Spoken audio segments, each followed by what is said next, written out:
Every night, like clockwork, it appears. Right at the stroke of midnight, a section of my bedroom wall begins to glow. At first, it's just a faint shimmer, a soft, pulsating light that washes over my room. But then, it solidifies, the light weaving itself into the shape of a door. An ornate, ancient-looking door where there should only be drywall and faded paint.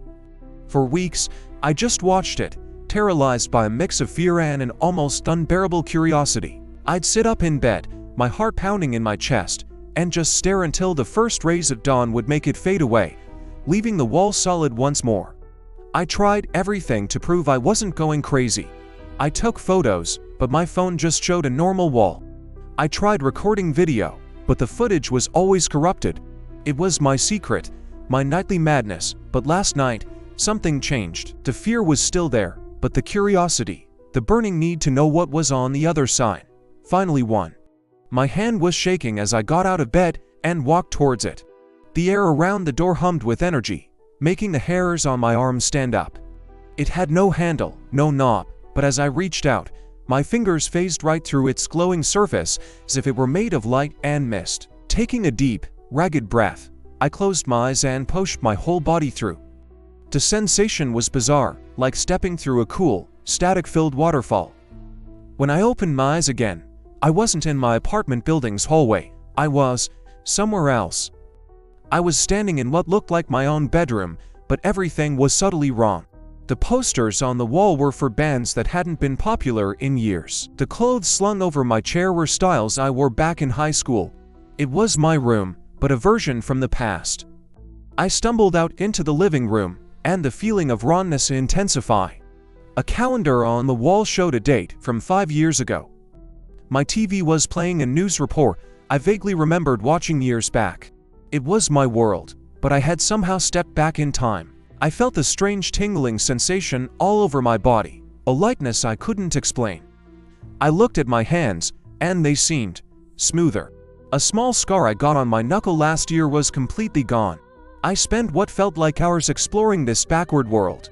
I walked outside, and the streets were familiar yet alien. Cars that were now considered old models drove past me. A building that had been torn down 2 years ago stood tall and new. People were walking backward, talking backward, their words a strange, rewinding garble. A dropped ice cream cone flew back up from the pavement into a child's hand. It was surreal and deeply unsettling. The initial thrill of discovery was quickly being replaced by a creeping dread. The tingling sensation was getting stronger, and I felt a strange sense of clarity, a youthful energy I hadn't felt in a long time. It felt too good. That's when I caught my reflection in a shop window. I stopped dead in my tracks. The face staring back at me was mine, but it wasn't my face from today. It was me from a few years ago. Thinner, less tired, with a hairstyle I'd long since grown out. I looked younger. The longer I was here, the more the world was rewinding, and it was taking me with it. A chilling realization washed over me. This wasn't just a trip to the past. In this world, time flows backward, and everything within it is subject to its rules, including me. I was de-aging. Every minute I spent here, I was losing days, weeks, months of my life. Panic set in. Cold and sharp, I had to get back. I sprinted back to my apartment building, my younger, more energetic legs carrying me faster than I'd run in years. I burst into the apartment, into my old new bedroom, and stared at the wall where the door should be. It was just a wall, solid and unforgiving, of course. The door only appeared at midnight, but whose midnight? The one in my world, or the one in this backward reality? I looked at the clock on the wall. It was ticking backward. The logic of it made my head spin. I had to wait for the clock to rewind back to 12 a.m. I had no idea how long that would be. A whole day, but what would a whole day here do to me? I tried to stay calm, but my mind was racing. If I stayed here for a day, would I become a teenager again? A child? The likeness in my body was becoming more pronounced. Memories from my more recent past were starting to feel fuzzy, distant, like someone else's life. It felt like my own identity was being peeled away, layer by layer. I started to forget little things, what I had for breakfast yesterday, a conversation I'd had with a friend last week. They were just gone. It was terrifying. I was literally losing myself. This wasn't a fountain of youth.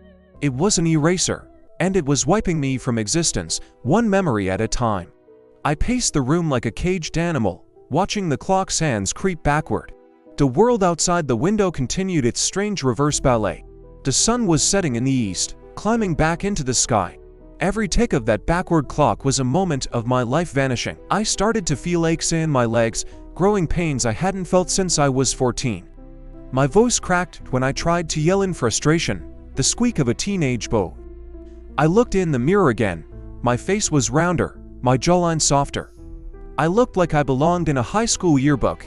The fear was now purer, primal terror. What happens when I age past my own birth? Do I just blink out of existence, a puff of smoke, a forgotten thought? The backward clock finally approached midnight. The tension was unbearable. I stood in front of the wall, my fists clenched, my heart hammering against my ribs. I was praying to anything that would listen. Let it appear, please, let it appear. As the hands hit 12 o'clock, the wall began to shimmer. Relief washed over me so intensely my knees felt weak. The glowing door materialized, just as it had in my world. I didn't hesitate for a second. I lunged towards it, the memories of my adult life now feeling like a dream I was struggling to hold on to. I pushed through the static-filled light, the cool sensation a welcome promise of home. I tumbled out onto my own bedroom floor. Landing hard, I gasped for air, my body trembling. I looked at my hands, the scar on my knuckle was back. I scrambled to the mirror. My face was my own again, the tired eyes, the faint lines, all the beautiful imperfections of my 25 years. I was me. I looked at the wall, but the door was gone. My clock read 12:02 a.m.